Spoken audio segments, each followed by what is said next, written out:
यदा यदा हि धर्मस्य ग्लानिर्भवति भारत अभ्युत्थानमधर्मस्य तदात्मानं सृजाम्य परित्राणाय साधूनां विनाशाय च दुष्कृतां धर्म संस्थापनार्थाय संभवामि युगे युगे। जब जब धर्म को हानि होती है, जब जब अधर्म में वृद्धि होती है, तब तब सत्पुरुषों के उद्धार के लिए, अधर्मियों के विनाश के लिए और धर्म की पुनः स्थापना के लिए मैं ही जन्म लेता हूं। ये प्रत्येक युग में होता आया है और आगे भी ऐसा ही होगा। महाभारत दुनिया का सबसे बड़ा महाकाव्य ग्रंथ है, जिसे भारत का सबसे ऐतिहासिक ग्रंथ माना जाता है। हिंदू धर्म में माना जाता है कि महाभारत में वर्णित घटनाएं सत्य और प्रमाणित हैं, लेकिन फिर भी बहुत से लोग इसे काल्पनिक मानते हैं। आज के आधुनिक इतिहासकार इस पर विश्वास नहीं करते। वहीं कुछ लोगों का यह अटूट विश्वास है कि महाभारत की घटनाएं वाकई में घटित हुई थी। ऐसे कई सबूत आज भी मिलते हैं, जिससे यह पता चलता है कि श्री कृष्ण ने धरती पर जन्म लिया था और महाभारत असली है।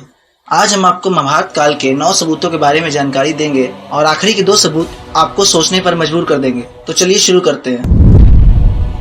आप महाभारत में अर्जुन के चक्रव्यूह के बारे में तो जानते होंगे, लेकिन आपको पता है इस चक्रव्यूह का जीता जागता सबूत आज भी मौजूद है। हिमाचल प्रदेश के हमीरपुर जिले का राजनोड़ गांव एक ऐतिहासिक स्थल के रूप में मशहूर है। यहाँ पर पांडव अज्ञातवास के दौरान रुके थे। इसी समय अर्जुन ने यहाँ पर चक्रव्यूह का ज्ञान प्राप्त करके उसे पत्थर पर बनाया था, जो आज भी मौजूद है। इस चक्रव्यूह को ध्यान से देखने पर पता चलता है कि अंदर जाने का रास्ता तो आसान है, लेकिन बाहर आने का रास्ता पता नहीं चलता। इसी जगह को पिपलू किले के नाम से भी जाना जाता है। यह तो हम सभी जानते हैं कि महाभारत का युद्ध कुरुक्षेत्र में हुआ था, जो कि हरियाणा राज्य में स्थित है। कहते हैं उस समय भयंकर युद्ध में बहे खून की वजह से वहाँ की जमीन लाल हो गई थी और उस समय से ही कुरुक्षेत्र की मिट्टी आज भी लाल है। पुरातत्व विशेषज्ञों ने माना है कि महाभारत की घटना सच थी। उस जगह पर तीरों और भालों को जमीन में गड़ा पाया गया है, जिनकी जांच में यह पता चलता है कि यह 2800 ईसा पूर्व के हैं, जो कि लगभग महाभारत काल के समय के बने हुए हैं। इसी के साथ दोस्तों, अगर आप चाहें तो यह वीडियो भी देख सकते हैं, जिसका लिंक मैंने डिस्क्रिप्शन बॉक्स में दिया है। कहते हैं कौरवों से अपना राज हारने के बाद भगवान श्री कृष्ण के कहने पर अर्जुन मनाली के पिरनी में तप करने चले गए थे। उस स्थान को अर्जुन गुफा के नाम से जाना जाता है। इसी स्थान पर भगवान शिव ने अर्जुन को पशुपता अस्त्र दिया था। मनाली भारत के हिमाचल प्रदेश का एक शहर है। मनाली कुल्लू घाटी के उत्तर में स्थित लोकप्रिय हिल स्टेशन और पर्यटन स्थल है। पुरानी ग्रंथों में मनाली को मनु का घर कहा गया है। कहा जाता है कि जब सारा संसार प्रलय में डूबा था तो एकमात्र मनु ही जीवित बचे थे।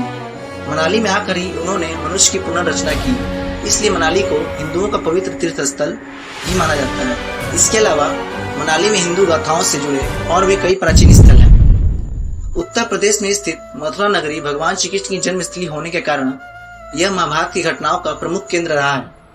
महाभारत काल में इस नगरी पर जरासंध ने कई आक्रमण किए थे। जिस स्थान पर कंस रहता था, उस स्थान को कंस के नाम से जाना जाता है। कंस के आतंक को रोकने के लिए विष्णु भगवान ने कृष्ण का अवतार लिया। कंस उनके इस अवतार को रोकने और अवतार उपरांत उन्हें मारने का षड्यंत्र इसी किले में रचता था। यह किला आज भी मथुरा में मौजूद है। शकुनी की नीति के तहत दुर्योधन ने पांडवों के रुकने के लिए एक ऐसा महल बनवाया था जो लाख से बना था, जिसे बाद में लाक्षागृह कहा गया। यह लाख तेजी से अग्नि पकड़ता है। दुर्योधन ने पांडवों को मारने की साजिश रची थी। इसी महल में रात में चुपचाप से आग लगा दी गई थी, ताकि सोते हुए पांडवों की इसी महल में जलकर मृत्यु हो जाए।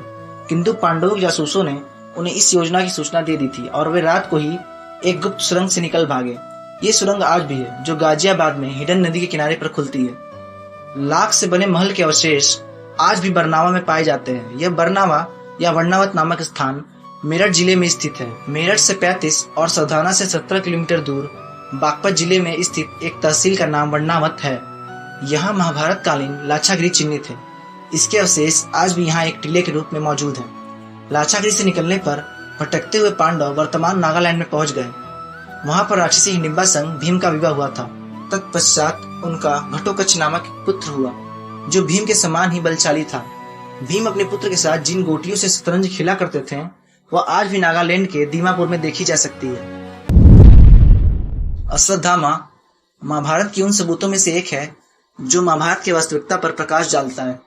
द्रोणाचार्य का पुत्र अश्वत्थामा अत्यधिक बुद्धिमान और प्रभावशाली था। बचपन से ही अश्वत्थामा के माथे पर एक मणि था जिस कारण उसे कोई हरा नहीं सकता था। इतिहास में कई बार लोगों ने अश्वत्थामा को देखे जाने की बात कही है। इतिहास में तो यह भी लिखा है कि अश्वत्थामा ने ही पृथ्वीराज चौहान को उनका शब्द वैदिक बाण चलाना सिखाया था। आज भी मध्य प्रदेश के असीरगढ़ किले में भगवान शिव का एक ऐसा मंदिर है जहां अश्वत्थामा रोज सुबह आकर जल और फूल चढ़ाते हैं। जब महाभारत के युद्ध में अश्वत्थामा के पिता गुरु द्रोणाचार्य को कपट नीति अपनाकर मार दिया गया था तो अश्वत्थामा ने गुस्से में आकर द्रौपदी के 5 पुत्रों का सोते समय वध कर दिया था। फिर अर्जुन गुस्से में आकर अश्वत्थामा का पीछा करने लगे। तभी अश्वत्थामा ने अर्जुन पर ब्रह्मास्त्र छोड़ दिया। फिर अश्वत्थामा ने ब्रह्मास्त्र को अभिमन्यु की पत्नी उत्तरा के गर्भ की तरफ मोड़ दिया। श्री कृष्ण ने अबोध बालकों और स्त्री की हत्या को अधर्म बताकर गुस्से में आकर अश्वत्थामा के माथे से मणि निकाल लिया और कलयुग के आखिरी तक उन्हें पृथ्वी पर भटकने का शाप दे दिया। व्यासपोती नामक स्थान बद्रीनाथ से 3 किलोमीटर की दूरी पर उत्तराखंड के माड़ा गांव में स्थित है। यहाँ महाभारत के रचनाकार महर्षि वेद व्यास जी की गुफा है। इसके समीप ही गणेश गुफा है। मान्यता है कि इसी गुफा में व्यास जी ने महाभारत को मौखिक रूप दिया था और गणेश जी ने उसे लिखा था। माना जाता है कि उत्तराखंड में स्थित पांडुकेश्वर तीर्थ में अपनी इच्छा से राज्य त्याग करने के बाद महाराज पांडु अपनी रानियों कुंती और माद्री संग निवास करते थे। इसी स्थान पर 5 पांडव का जन्म हुआ था। महाभारत में आपने ब्रह्मास्त्र नाम के भयानक अस्त्र के बारे में तो सुना ही होगा। यह अस्त्र धर्म और सत्य को बनाए रखने के लिए ब्रह्मा द्वारा बनाया गया एक बहुत ही विनाशकारी परमाणु हथियार था। माना जाता है कि यह अचूक और भयंकर अस्त्र होता था।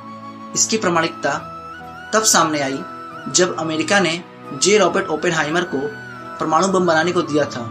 जे रॉबर्ट ओपेनहाइमर ने महाभारत काल के ब्रह्मास्त्र अस्त्र की संधारक क्षमता पर शोध किया। 1939 से 1945 के बीच अमेरिका के वैज्ञानिकों की एक टीम ने इस पर काम करना शुरू किया और 16 जुलाई 1945 को इसका पहला टेस्ट किया गया। धमाके का परिणाम कुछ वैसा ही था जैसा पौराणिक ग्रंथों में ब्रह्मास्त्र के बारे में बताया गया था। इस टेस्ट के बाद वैज्ञानिकों ने भी माना है कि इस तरह का अस्त्र महाभारत में इस्तेमाल किया गया था। भगवान श्री कृष्ण को द्वारका नगरी का राजा कहा जाता है और महाभारत में इस बात की जानकारी मिलती है यह नगरी जल में डूब गई थी, यानी कि पूरा नगर ही पानी में समा गया था। आपको जानकर आश्चर्य होगा, पुरातत्व विभाग को गुजरात के पास समुद्र के नीचे एक पुराना शहर मिला है और इसके सबूत से यह पता चलता है कि यह द्वारका नगरी है जिसका वर्णन महाभारत में किया गया।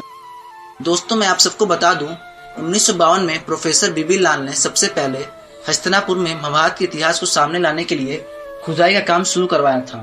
अब 70 साल बाद फिर से पुरातत्व विभाग ने एक्सकवेशन शुरू किया है। इन सबूतों को देखकर यह तो नहीं कहा जा सकता कि महाभारत काल्पनिक है। अगर आप सहमत हो तो कमेंट करें। धन्यवाद।